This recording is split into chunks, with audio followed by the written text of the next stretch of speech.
Brandon Fabosi says he dropped his dog Jack off at Robin Hood Kennels and Cattery in Tallahassee on July 6th. He says when he picked him up 8 days later on July 13th, he had to carry him out. Jack was skin and bone. Jack never walked or stood up again and had to be put down the next day. Today, Brandon is mourning his companion and best friend of 12 years and asking why. He sat down with our Ava Van Valen to share his experience. Due to an out-of-town work trip, Brandon Fabosi had to board his 2 dogs. But before dropping them off at Robin Hood Kennels and Cattery in Tallahassee, he took 12-year-old Jack to his vet at Bradfordville Animal Hospital to make sure he'd be okay while he was gone. He was walking fine. He walked around the room, was curious, kept walking up to the vet, sniffing him. And the vet said he looked healthy-ish for his age. Brandon had boarded his dogs at Robin Hood Kennels a couple of times before without incident. So he dropped the dogs, Jack and Beans, off on the afternoon of July 6th and says both dogs had just eaten and seemed fine. Oh, I was nervous at the start of the week, but then after not hearing all week, I thought we were in the clear. 8 days later, Brandon and his wife returned to Robin Hood Kennels to pick up their dogs and couldn't believe what they saw. And when I walked out to the kennels, my wife told me that he couldn't walk anymore and that he hadn't eaten all week. You could see every bone in his back legs. Like there was nothing there anymore. No muscle, no fat. I mean, it just looked like fur stretched over his skeleton. Brandon says the girl working at the kennel said Jack hadn't eaten the entire time he was at the kennel. In shock, Brandon and his wife wrapped Jack in a blanket, carried him to the car, and took him home to try to feed him, but he wouldn't eat and could barely respond. I was just worried about him all night. Early the next day, they took him back to Bradfordville Animal Hospital. It was the same guy who had seen him the week before, and he just said, "What happened?" I said, "The kennel said he didn't eat for a week." And he goes, "That's what it looks like." He was so emaciated, I mean, it was just shocking. Heartbroken at Jack's condition, they made the agonizing decision to end his suffering and put him to sleep. Immediately after Jack died, Brandon says he called Robin Hood Kennels and a man answered the phone. Brandon asked why, if Jack hadn't eaten for 8 days, which constitutes a medical emergency, someone from the kennel hadn't contacted him. He apologized, and he said, "You know, nobody told me anything." I guess nobody told him anything the entire week he was there. And he just kept apologizing. "Sorry, they didn't tell me." Brandon says he was also offered a refund for the kennel stay.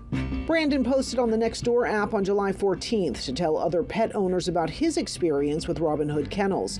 His post garnered hundreds of responses, many of them claiming alleged neglect under Robin Hood Kennels' care. We reached out to the owner-operator of Robin Hood Kennels in Cattery, Jay Griffin, to hear his side of the story. During that phone call, Mr. Griffin said he was not going to comment and had no statement. It definitely changes the family dynamic, you know, not having one of the 2 dogs. It just feels weird being home. It just didn't feel right. Brandon says he would have liked to have given Jack one last walk, one last meal.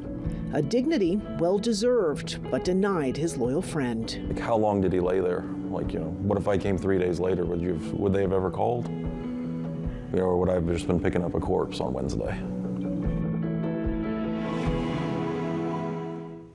According to Leon County spokesperson Matt Cavell, the county does not issue licenses to operate boarding kennels in the unincorporated area. Animal control would respond to and investigate any calls of animal abuse or neglect. There have been no such calls associated with Robin Hood Kennels in Cattery.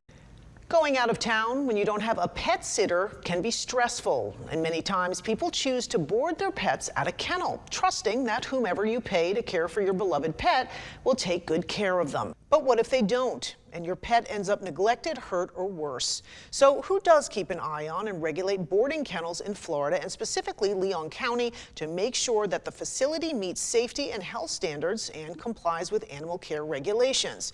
As it turns out, in short, no one. I sat down with Ralph DeMeo, attorney at law, to talk about this shocking lack of oversight that can potentially put pets in danger.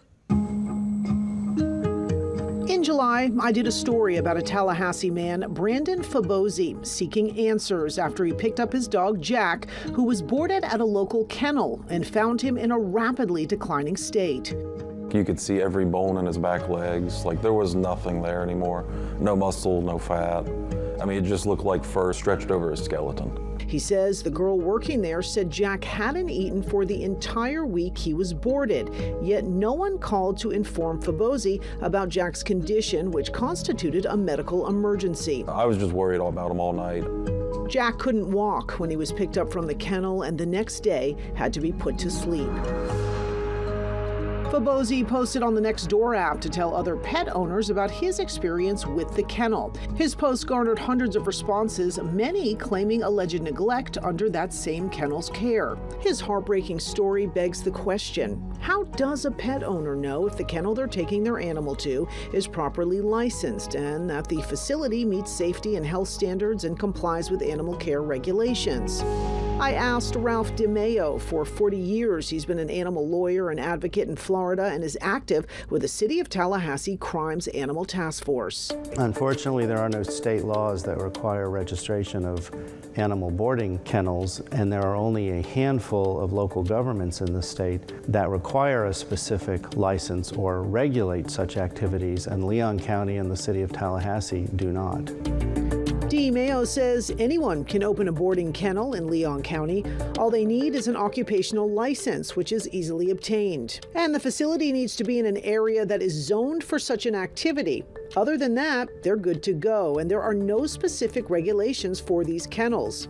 So why is this a problem? It's a problem because there are a number of abuses that end up in animal injury and death. DeMeo says while there is no entity that regulates boarding kennels in Florida or Leon County, there are a few counties in Florida that have stepped up to try to better regulate kennels. He says Miami-Dade County, Palm Beach County, Levy County, and a couple of others have varying degrees of regulations. But in terms of intense regulation that makes it necessary to meet qualifications, even those ordinances are not that strong, and they need to be strengthened. Kate McFall is the Florida State Director of Humane World for Animals. She calls implementing ordinances to protect animals, businesses, and consumers common sense. I think it would be a great idea to pass a city and county ordinance, common sense ordinance that would add some oversight for boarding kennels. It would help protect our four-legged family members. And honestly, I think businesses and pet parents both would agree. She says many people are surprised that such protections aren't currently in place. So where does a pet owner turn if they suspect neglect or a safety issue? If there are abuses, it would fall within the general animal cruelty laws, of which there are state statutes and there are local ordinances, both county and city. So I would start with animal control, which is located at the animal service centers, but there's limited authority for them to act.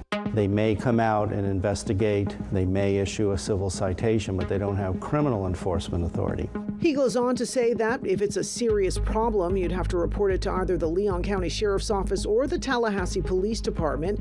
If it's a particularly severe case of cruelty, it will be investigated and possibly charged. But he says there aren't a lot of resources to pursue that fully. According to the state animal cruelty statutes, if an animal in your care is harmed and it reaches the definition of cruelty, there can be criminal charges brought, or in some cases, civil charges. I think what is more likely to result in bringing people accountable is civil charges, which is going to the animal control officer and seeing if they will investigate and issue a civil citation, or in the appropriate cases, hiring a lawyer and bringing a civil lawsuit for negligence, failure to adhere to the standard of care, etc. So what is the first line of defense for any pet owner when choosing a kennel? I would avoid kenneling my animals under any circumstances. But if you have no choice, then you just have to thoroughly investigate the kennel, visit it, ask them if they have a veterinarian on call, ask them what their practices are for notifying you. If you have a dog or cat that has special needs, make sure they're aware of those.